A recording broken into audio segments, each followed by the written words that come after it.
أن لا إله إلا الله وأشهد أن محمدا رسول الله أشهد أن لا إله إلا الله وأشهد أن محمدا رسول الله صلى الله عليه وسلم الفاتحة أن الله يكفي حاجاتنا ويرفع ظهر دعواتنا ويصلح صدورنا وييسر أمورنا من أمور الدين والدنيا والآخرة على هذه النية وعلى كل نية صالحة إلى حضرة النبي محمد المصطفى رسول الله صلى الله عليه وسلم وعلى آله وأزواجه وذريته وعلى آل بيت الكرام شهد لله لهم الفاتحة. أعوذ بالله من الشيطان الرجيم بسم الله الرحمن الرحيم الحمد لله رب العالمين الرحمن الرحيم مالك يوم الدين إياك نعبد وإياك نستعين اهدنا الصراط المستقيم صراط الذين أنعمت عليهم غير المغضوب عليهم ولا الضالين آمين.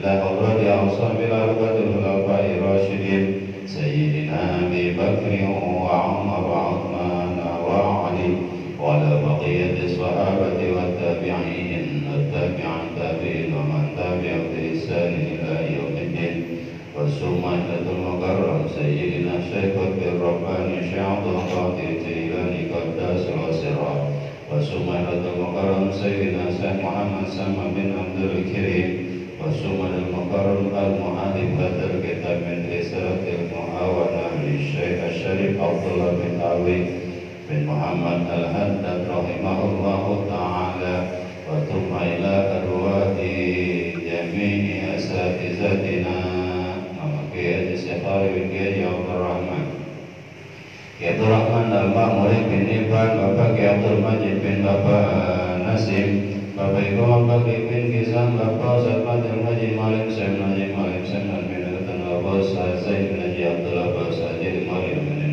bin Abu Wasuma ila arwai ahli wafat wa Iban bin Salam Fatwa Salam bin Liman Bapak Haji Tamin bin Bentang Fatwa Bentang bin Berat Fatwa Berat bin Berat Bapak Haji Umar bin Batak Fatwa Batak bin Saurin Bapak Sajayani bin Bapak Iril Fatwa Rion bin Nisan Fatwa Nisan bin Bentik Bapak Haji Abdul Manap bin Bapak Liwan Bapak Haji Husin bin Bapak Haji Riwan Sumaila arwahi adil kurapa Haji Gajari bin Haji Nidi Bapak Haji Najib bin Bapak Haji Midun Bapak Amil Hamdani bin Bapak Koleng Bapak Haji Mahmud bin Nabi Bapak Haji Tarim bin Nemin Bapak Haji Adin bin Bapak Ramon Bapak Haji Barudin bin Buang Bapak Hasbullah bin Yahya Bapak Haji Mursal bin Haji Abdul Rasid Bapak Sainam bin Hijau Bapak Zadar Maji bin Marwah Bapak Marwah bin Adam Basumai Laraku Bapak Mutalib bin Mahi Bapak Mahi bin Dur Usajah Jasan bin Mahi Basumai Larwahi Ahlil Kubur min Ahlina Al-Fatihah.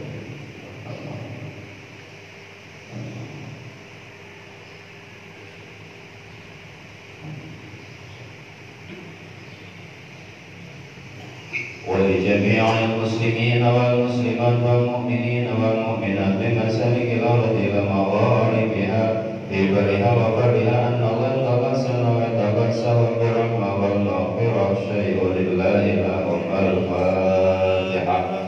أعوذ بالله من الشيطان الرجيم بسم الله الرحمن الرحيم الحمد لله رب العالمين الرحمن الرحيم مالك يوم الدين إياك نعبد وإياك نستعين اهدنا الصراط المستقيم صراط الذين أنعمت عليهم غير المغضوب عليهم ولا الضالين آمين يا رب العالمين. اللهم صل وسلم وسلم وبارك عليه صلاة الله سلام الله على طه رسول الله صلاة الله سلام الله على ياسين حبيب الله صلاة الله سلام الله على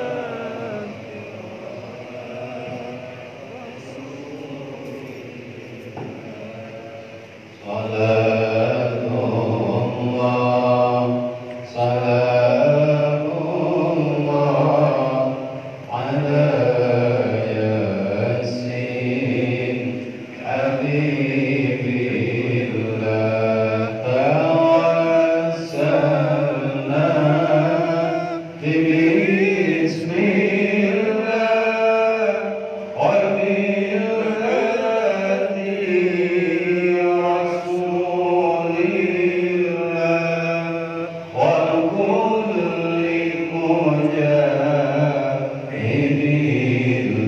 لله بأهل البدر يا الله صلاة الله سلام الله على طه رسول الله صلاة الله سلام الله على ياسين حبيب الله إلهي سلم الأمة من الآفات والنقمة ومن الهم ومن غمة بأهل البدر يا الله صلاة الله سلام الله على طه رسول الله صلاة الله سلام الله على ياسين حبيب الله صل وسلم وبارك عليه وعلى آله. Alhamdulillah, kita awali kajian pagi ini dengan umul Quran dan sholawat. Selanjutnya mari kita ikuti pembahasan kitab Risalatul Mu'awanah di halaman 10 pada baris kedua dan kepada Pak Kiai kami persilakan.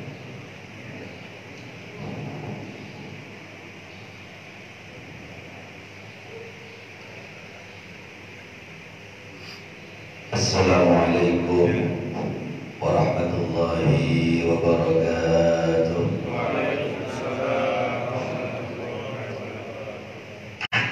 Bismillah, alhamdulillah, wassalatu wassalamu ala rasulillah Muhammad ibn Abdillah, wala hawla wala quwwata illa billah, amma ba'd. Hadirin mukarramin wal mukarramin, para alim, para ulama, para kiai, para guru, para tokoh masyarakat, dan khusus pada KM Masjid Jami'at Salam Haji Ahmad Yani.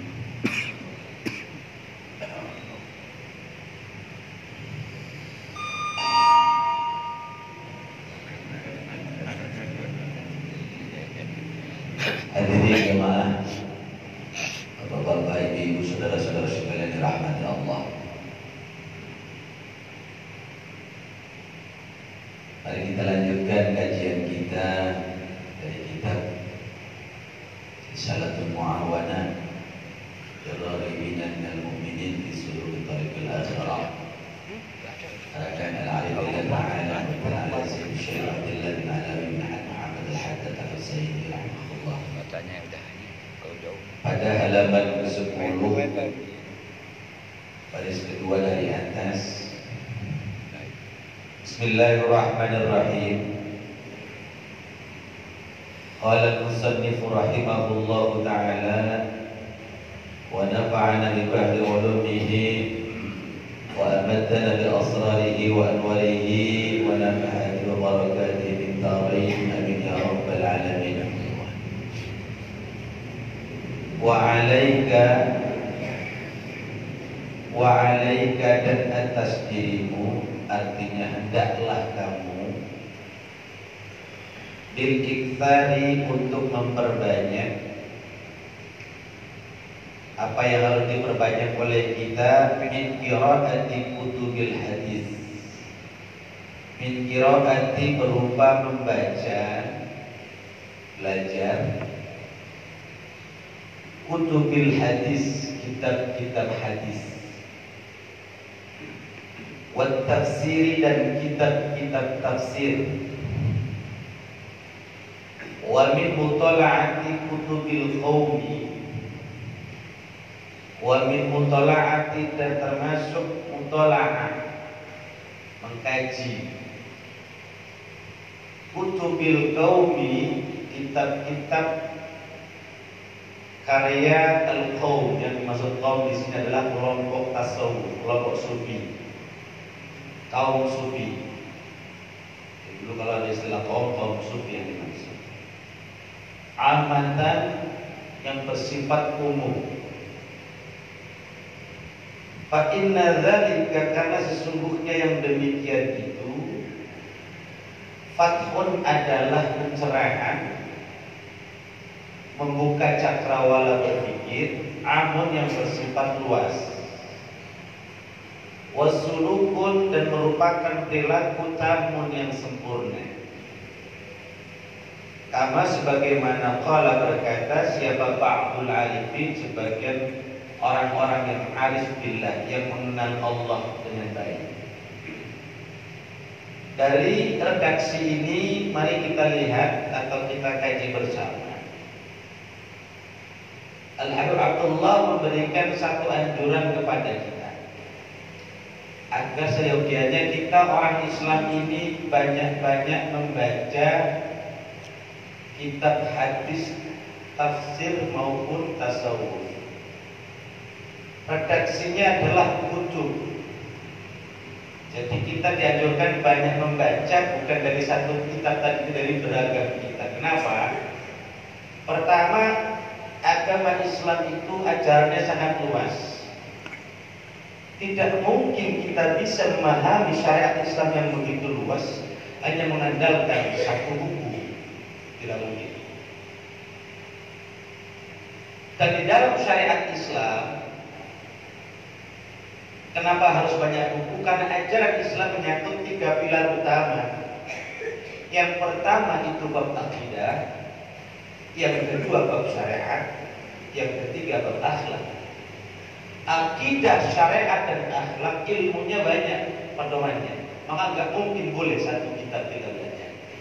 Di sini sudah disebutkan yang pertama apa yang harus dibaca, kitab hadis. Disiplin ilmu hadis saja kitabnya nggak tunggal.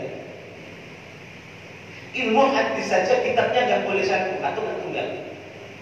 Di dalam mazhab Ahlus Sunnah wal Jamaah, sekurang-kurangnya ada 6 rujukan kitab hadis utama atau 9, terserah. Silakan pilih dari 6 atau 9, tapi jangan membatasi diri pada satu kitab. Tidak akan pernah cakrawala kita belajar Islam itu akan luas. Dianjurkanlah kita belajar Islam dalam disiplin ilmu hadis, kitabnya harus banyak, Mari kita lihat kitab mana saja Ahlus Sunnah wal Jamaah.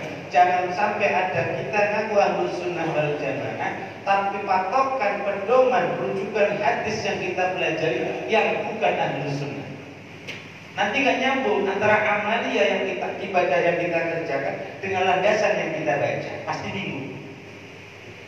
6 atau 9 kitab hadis yang silahkan kita pilih, ada urutannya. Ini baru hadis. Yang pertama di dalam runtutan sejarah Islam di bidang ilmu hadis, yang pertama kali menyusun ilmu hadis itu adalah Imam Malik bin Anas atau yang kita kenal dengan Madzhab Maliki. Kitabnya tebal, namanya Al-Muwatta. Isinya awalnya terdiri dari 100.000 hadis. 100.000 hadis. Orang Cipayung apalan sekali 20. Imam Malik mengarang hadis, kumpulin hadis dalam kitab Muwatta sejumlah 100.000 hadis dari 80.000 perawi. Orang Cipayung ketemu perawi hadis belum tentu, karena sudah gak ada perawi hadis. Itu kitab pertama. Kenapa ini penting? Karena ternyata Al-Muwatta karya Imam Malik bin Anas, kitabnya judulnya kumpulan kitab hadis, tapi ilmu yang dibedah di dalamnya bukan sekedar hadis. Hadis kemudian ada penjelasan hukumnya tentang bab salat, tentang bab zakat, tapi kumpulannya hadis bukan Quran. Kenapa penting-penting? Karena kalau kita baca Al-Quran belum tentu paham. Contoh Bapak Ibu Saudara sekalian, ketika Allah katakan wa aqimus shalah, dirikanlah oleh kalian salat. Apakah kita mikir terus salat zuhur itu di Quran ada enggak 4 rakaat jumlahnya? Kan tidak ada penjelasannya. Di dalam salat, di dalam Al-Quran Anda tidak pernah menjelaskan satu ayat yang mengatakan bahwa salat subuh 2 rakaat pakai qunut, tidak pernah ada. Lah ketemunya di hadis. Bayangkan kita baca Quran beruntungan nggak ngerti apa-apa, terus disuruh sholat, sementara di situ nggak ada keterangan sholat subuh berapa rakaat, maghrib berapa rakaat, bagaimana kita mungkin tahu? Dan itu ketemunya kan di hadis. 100.000 hadis Al-Muwatta bukan soal riwayat semata, tapi mengandung isi hukum-hukum, bukan hanya di kitab akidah dan akhlak sekaligus. Yang kedua, Al-Jami' As-Sahih karya Imam Al-Bukhari. Memang kedua, tapi ini yang terhebat. Karena beliau di dalam kitab Sahih Bukhari karya Imam Bukhari itu awalnya merangkum hampir berapa itu? 800.000 hadis. Dan itu kemudian disortir hadis yang sahih-sahih. Boleh kumpulkan 800.000 hadis, dikumpulkan yang sahih-sahih, jadilah kitab setebal isinya hampir 10.000 kumpulan hadis sahih. Itu yang sahih. Isinya semua yang hari ini kita amalkan. Kalau kita mau baca, ternyata ketemu di kitab Sahih Bukhari. Oh, di sana ternyata landasan ibadah kita. Makanya kalau kita ragu benar dan salah, cari kitabnya, ada Sahih Bukhari, ada Muwatta, insya Allah pasti ketemu, pasti ketemu. Yang nggak ketemu pasti nggak pernah baca. Kemudian yang ketiga, hadis Al-Bukhari Muslim, Muwatta, Bukhari, Muslim, At-Tirmidzi, An-Nasa'i, Ibnu Majah, Abu Dawud, Imam Ahmad bin Hanbal, dan Ad-Darimi. Itu 9 rujukan utama ilmu hadis kalau kita mengaku sunnah wal jamaah. Sudah luar biasa. Kurang apa? Maka ada kumpulan 100.000 hadis misalnya, dan kita ngambil hadis beragama kok cuma 3. Berarti kan agama kita landasan cuma 3 hadis. Maka tidak boleh, karena beragama itu landasannya harus kuat. Maka di sini betul Rasulullah menyarankan baca buku-buku, bukan cuma satu. Yang kedua, tafsir. Membaca tafsir atau paling tidak belajar tafsir, ngaji tafsir sama kiai, sama guru, Juga jangan cuma membatasi diri pada satu tafsir, karena paling tidak dalam komunitas kelompok Ahlus Sunnah wal Jamaah itu paling tidak ada 20 kitab tafsir yang bisa dijadikan rujukan. Ada namanya Jami'ul Bayan, ada tafsirnya Imam Tabari. Kemudian ada Al-Jami' Ahkam Al-Quran, Imam Tabrani. Kemudian ada Tafsir Kabir Imam Fakhruddin Ar-Razi, Tafsir Baghawi, Tafsir Nasafi, Tafsir Jalalain, Tafsir Suyuti, dan seterusnya sampai yang paling simpel dengan Tafsir Munir dan Farahul-Ladin Syekh Nawawi Al-Baghdadi. Begitu banyak tafsiran-tafsiran Al-Quran yang sudah disediakan para ulama pendahulu kita untuk kita beragama dengan baik dan benar. Maka kalaupun kita tidak bisa membaca, ngaji sama dia yang ngajarin tafsir itu, dan jangan batasi pada satu tafsir. Kenapa? Fathun agar cakrawala berpikir kita luas di dalam memahami agama. Karena semakin luas memahami agama, beragama kita juga semakin fleksibel dan tidak kaku. Tapi kalau kita belajarnya sedikit, beragamanya ngertinya segitu, ya nanti sama orang lain beragamanya kelihatan kaku dan tidak fleksibel. Jadi yang menyebabkan orang beragama kaku, tidak fleksibel, tidak lentur, karena dia di dalam mengambil rujukan untuk beragamanya sumbernya dibatasi pada sesuatu yang menurut mereka yang cocok. Agama bukan soal cocok-cocokan, tapi benar dan baik, dan seterusnya. Yang ketiga yang tidak boleh dilewatkan oleh kita, kata beliau, kita juga dianjurkan mutola'ah kutubil qaum, membuka, mengkaji, belajar tentang kitab-kitab yang dipakai oleh kelompok-kelompok sufi. Kenapa ini diperkenalkan?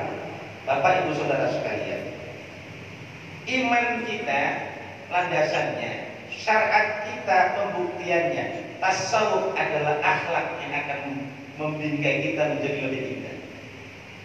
Siapa bilang bertasawuf tidak penting? Orang bersyariat sholat misalnya, sholat itu harus bertasawuf, berakhlak.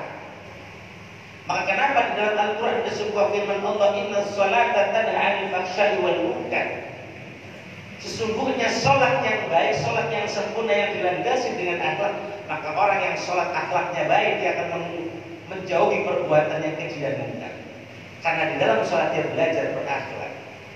Bayangkan orang yang dipikir sholat hanya tunggang-tunggi, sujud 5 kali sehari, tapi akhlak gak dipakai, keluar dari masjid dia mulai berantem di jembatan. Karena sisi akhlaknya tidak diterapkan dalam pribadi. Maka tasawuf itu adalah bagian ketiga, pilar ketiga beragama yang juga harus dipakai, dan itu ada ilmunya. Maka kalau akhlak Islam dari California sampai Kalimantan sampai Kali Ciliwung sama, karena sumbernya rujukannya sama. Tapi kalau etika lokal, orang Cimahi beda sama orang Batak. Tapi akhlak Islam itu ada sumbernya di tasawuf Islam. Itu mengajarkan tentang etika beragama sesuai dengan Al-Quran dan Sunnah Rasulullah SAW. Maka harus dibaca. Nah, di dalam bab ini saya ingin tegaskan kembali bahwa ajaran Ahlus Sunnah wal Jamaah di dalam berpaham tasawufnya itu menganut imam besar kita Hujjatul Islam Al-Imam Abu Hamid Al-Ghazali. Maka jangan heran kalau kita sering diperdengarkan dengan Imam Ghazali, orang mana sih siapa? Karena akhlak yang hari ini kita pakai itu rumusannya dianyamnya oleh Imam Ghazali, sumbernya Al-Quran, sumbernya Rasulullah, dianyam oleh Imam Ghazali, dikirim ke seluruh dunia untuk diterapkan biar gampang.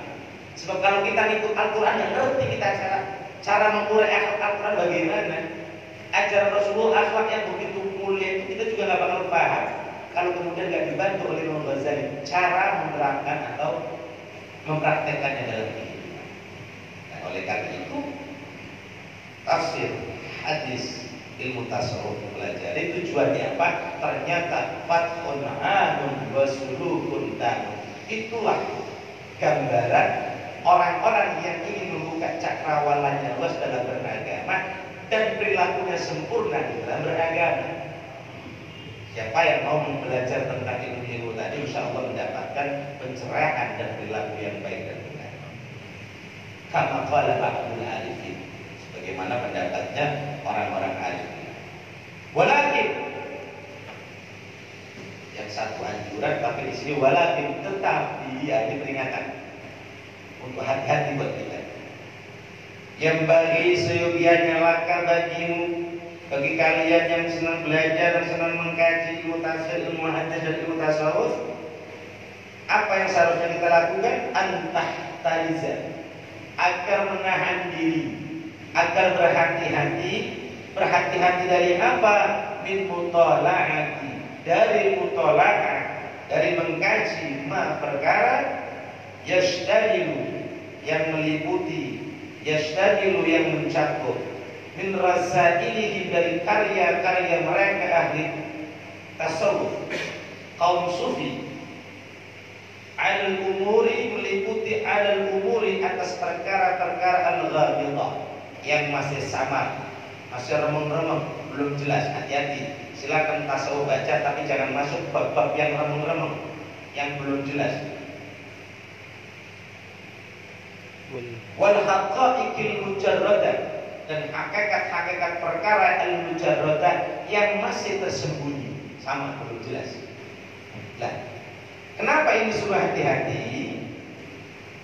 Wahadil asya, karena perkara-perkara yang samar dan tidak jelas ini tujadu, terdapat fi aktsari, di dalam kebanyakan muallafat syekh, karya-karya Syekh Muhammad ibn Arabi, karya Syekh Muhammad bin Arabi. Bedakan, di dalam khazanah sejarah Islam ada dua nama yang mirip. Yang satu Muhammad, yang satu namanya Ibnu Arabi, nggak pakai al. Yang satu Ibnul Arabi. Ada Ibnul Arabi, ada Ibnu Arabi. Yang dimaksud di sini Ibnu Arabi, nggak pakai al. Kalau Ibnu Arabi ini seorang sufi yang jelek, karyanya banyak tapi ajarannya lumayan jelek. Banyak orang yang kadang nggak paham, pening lah, bener gitu. Kalau Ibnul Arabi pakai alif lam, itu ahli tafsir. Dia punya kitab tafsir namanya Ahkamul Quran Ibnul Arabi. Jadi beda tipis, tapi yang dimaksud orangnya berbeda dan disiplin ilmunya berbeda. Yang suruh hati-hati dengan karya-karya Ibnu Arabi, seorang sufi di Spanyol yang karyanya hebat tapi isinya banyak yang remeng-remeng buat kita yang awam. Hati-hati, dan ada di Indonesia bukunya. Wa fi syai'in, dan di dalam beberapa hal atau beberapa karya-karya min rasailil Imamil Ghazali, dari sebagian karya-karya Imam Ghazali. Dan Imam Ghazali tokoh tasawuf kita pun, beliau karyanya itu hampir 425 lebih. Imam Ghazali punya karya kitab itu di seluruh disiplin ilmu hampir 500 kitab karya beliau. Dan untuk urusan tasawuf dia hampir punya sekitar 30-an. Lah, di antara 30 kitab ini hati-hati, ada beberapa kitab yang jangan dibaca bagi kita orang awam. Apa contohnya? Al-Mi'raj. Ada kitab judulnya Mi'rajus Salikin, singkatnya Al-Mi'raj. Mi'rajus Salikin itu beliau mengarang kitab untuk menggambar Mi'rajus Salikin, titian tangga bagi orang-orang yang berpetualang mencari Allah. Kalau bahasa kita gitu, Mi'raj.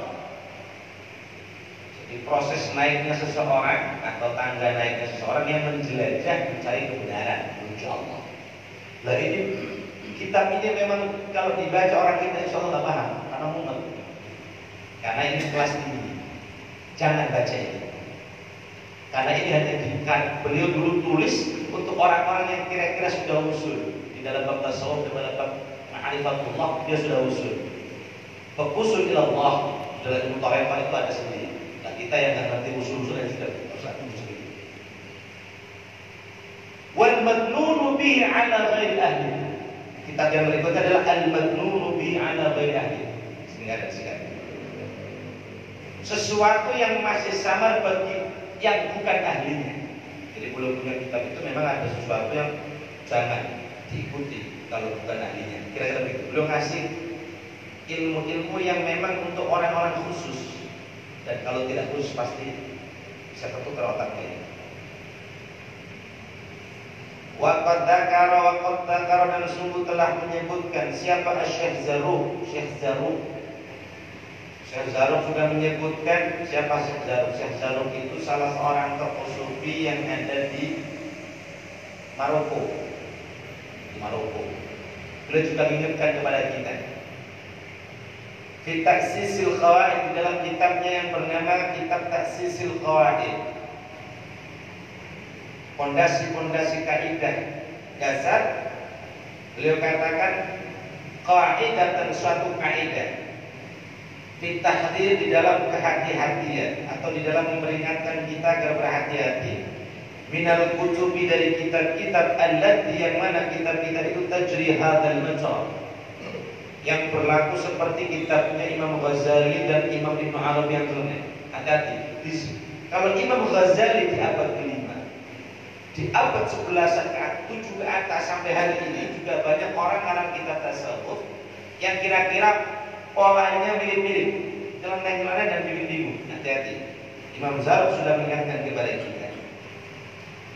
Farajihah, silakan. Farajihah, maka silakan dirujuk, silakan dibaca. Insyikta, jika engkau mau, jadi boleh saja kita sebut membaca mutalaah boleh, tapi hati-hati sekali lagi. Walam yadkur, tapi Imam Zarruq tidak menyebutkan di jumlah dia, di dalam jumlah kitab yang dikasih peringatan. Beliau tidak menyebutkan kitab apa saja.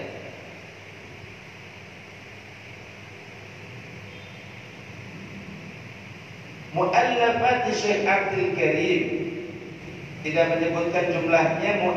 Fi jumlah dia, walam yadkur fi jumlah dia, di dalam kumpulan-kumpulan kitab yang diperingatkan itu mu'allafat Syekh Abdul Karim, karya-karya Syekh Abdul Karim Al-Gailani. Ada yang menyebut Al-Jil. Jil itu sebuah kampung di perbatasan Persia dengan Rusia. Beliau tidak menyebutkan karena li'annahu mutaakhirun, karena Imam Zarruq itu hadir atau eranya mutaakhir, terbelakang setelah Syekh Abdul Karim. Wa mu'allafatuhu, sedangkan karya-karya Syekh Abdul Karim Al-Jili min inda akhirihi, sampai pada akhir karyanya itu. Dan yang dimaksud di sini adalah ada kitab berbahaya jadi Aceh berkembang sekarang. Ada namanya Al-Insan Al-Kamil fi Ma'rifatil Awail wal Awakhir. Ada kitab tasawuf di Aceh berkembang, diikuti oleh sebagian masyarakat Aceh, pendalaman. Namanya Al-Insan Al-Kamil fi Ma'rifatil Awail wal Awakhir. Manusia yang sempurna di dalam mengenal kelompok pertama, kelompok manusia awal dan akhir. Jadi kita ini menggambarkan bahwa manusia itu kalau sudah sempurna, yang ada di dalam dirinya adalah sifat Tuhan. Kalau sudah di dalam dirinya sifat Tuhan, maka dia nanti seperti Tuhan, maka dia tidak perlu lagi ibadah. Karena Tuhan sudah menyatu dengan dirinya. Nah, ini kita ini mengajarkan itu. Orang kalau sudah bertasawuf, hatinya bersih, nggak punya dengki, nggak punya dendam, nggak punya iri, nggak punya hasad, dia bersih. Oh, berarti dia sudah mewakili sifat Tuhan, sifat Allah. Kalau sudah mewakili sifat Allah, kan Allah nggak boleh ibadah. Maka kita kalau sudah begitu nggak bisa ibadah. Awalnya enak ajarnya, sabar, ikhlas, itu udah nyampe terus ibadah.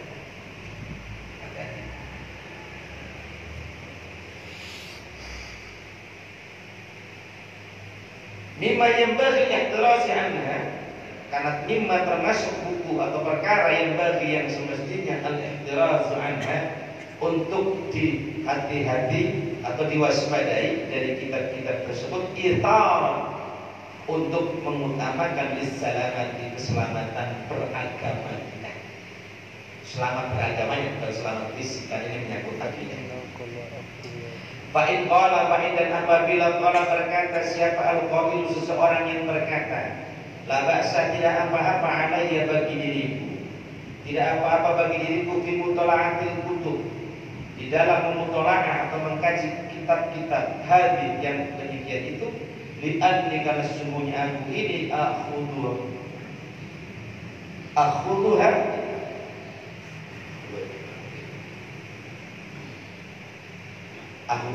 li'anni karena sesungguhnya aku akhudu mengambil ma perkara afhamu yang aku memahami kepada ma wa uslimu dan aku menerima ma perkara la afhamu yang tidak aku pahaminya liqailihi bagi orang yang mengatakannya. Jadi kalau sekarang ini ada orang, misalnya orang Cipayung ngomong, nggak apa-apa saya mah baca kitab itu orang nanti pengen tahu aja kok.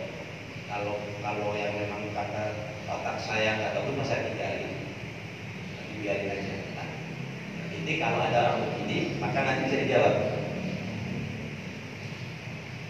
Qila, maka jawablah atau dijawablah kepadanya. Qad ansafta, sungguh engkau telah bijak. Wa nahnu tapi kami ini innama tiada lainah syahawatir alaika atas dirimu.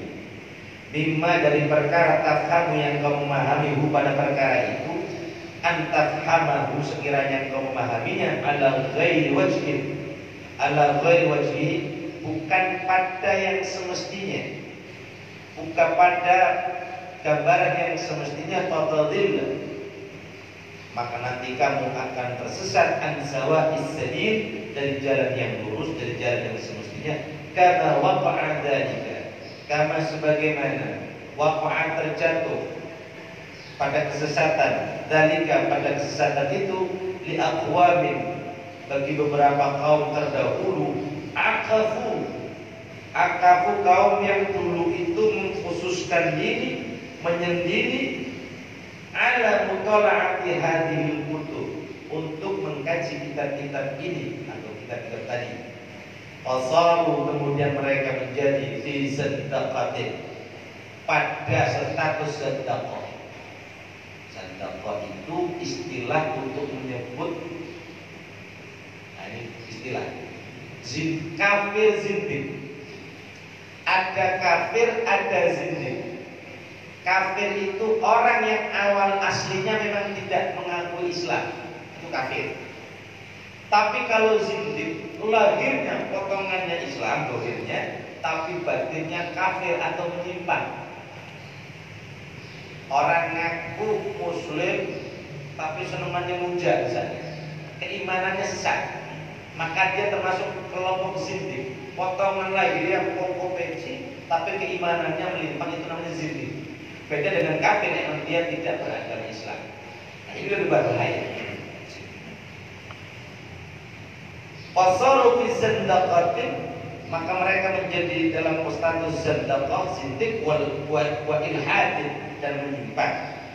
Wa qalu bil hulul, wa qalu lalu mereka berpendapat bil hulul dengan satu keyakinan al hulul. Di dalam ilmu tasawuf, ilmu keyakinan tentang ma'rifatullah ada namanya al-hulul. Hulul itu keyakinan atau akidah yang meyakini bahwa Allah itu menipis pada diri manusia. Ada unsur ketuhanan yang menyatu di dalam diri manusia. Ini perlu saya jelaskan. Dalam pandangan kelompok ini, Allah itu punya dua sifat, yang satu sifat lahud, yang satu sifat nasub. Sifat lahud itu Allah mutlak punya sifat ketuhanan, tapi juga Allah memiliki sifat kemanusiaan. Manusia juga dibalik, manusia itu ada unsur yang dominan nasub kemanusiaan, tapi juga memiliki unsur yang sedikit, yaitu lahud ketuhanan. Kalau Allah Maha Penyayang, manusia kan ada yang penyayang, berarti manusia punya sifat Tuhan. Nah, kalau manusia semakin sifat ketuhanannya yang tinggi, penyayang, penyabar, pengampun, maaf, berarti sifat, maka berarti Allah sudah bersemayam di dalam diri manusia ini. Ini namanya i'tiqad hulul, jadi bahaya. Lanjutannya wal ittihad. Orang kalau sudah berkeyakinan tentang bahwa Allah menipis dalam diri manusia, ada namanya ittihad. Kalau bahasa Sunan Syekh Siti Jenar itu wahdatul wujud, manunggaling kawula Gusti, bahasa Jawanya. Allah menyatu dengan manusia. Ini yang kemudian banyak orang mengaku merasa wali Allah, sufi wali Allah, akhirnya nggak sholat, nggak mau bersyariat. Pokoknya sholat itu asal di sini sudah Allah, yang berarti sudah sholat. Ya, ada kebatinan. Kenapa? Allah sudah menyatu dengan saya, kenapa saya harus sholat? Ini bahaya. Dan itu ada di dalam dunia tasawuf yang mengalami penyimpangan. Fala haula wala quwwata illa billahil aliyil azim. Tiada daya dan tiada upaya kecuali dengan pertolongan Allah yang maha luhur dan maha. Sebagai kesimpulan, bapak-bapak, ibu, saudara sekalian, kenapa ini penting? Kalau orang beragama itu ditentukan dari sisi akidahnya. Akidah itu pondasi. Pondasi orang kuat, laksana rumah. Kalau pondasinya kuat, kita mau gedung bertingkat juga asal pondasinya kuat, dan insya Allah di atas apapun ada beban kuat. Pondasi keimanan seseorang asal kuat, maka beban syariat apapun di atasnya kuat ditanggung, bahkan tidak mudah goyah oleh aliran-aliran sesat. Nah, hari ini kenapa di Indonesia yang mayoritas Muslim sungguh aneh, banyak aliran-aliran sesat. Di Jawa Barat teridentifikasi terakhir 762 aliran terindikasi sesat, Jawa Barat, dan terbanyak ada di sekitar Depok, Bogor, Bekasi, Tangsel. Hebatnya Depok punya nabi palsu. Kenapa ada orang Muslim sampai ngaku nabi palsu? Karena di dalam keyakinan musyrik itu dia mengakui bahwa loh, Tuhan sudah menyatu dengan saya dan seterusnya, maka kemudian mengaku nabi. Di Indonesia banyak Pak.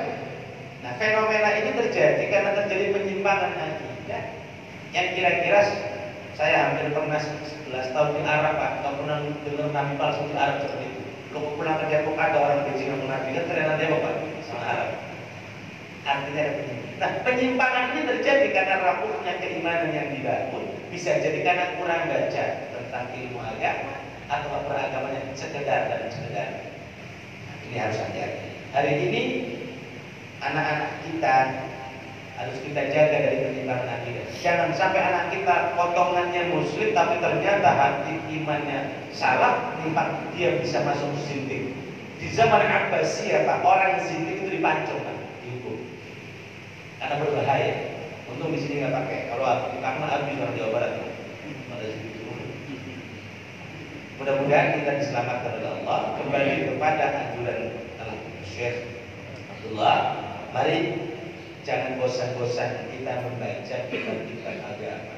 Maksudnya membaca ngaji ya, kalau nggak bisa baca sendiri, perbanyak ngaji kita, baik tafsir maupun hadis maupun fikih, untuk memperkuat agama kita. Terutama yang paling jangan sampai akidah kita menyimpang atau salah jalur, karena kalau sudah salah, ibadah kita tidak akan pernah diterima oleh Allah. 1000 kali sholat, kalau keimanan kita sudah salah dan menyimpang, tidak akan pernah diterima ibadah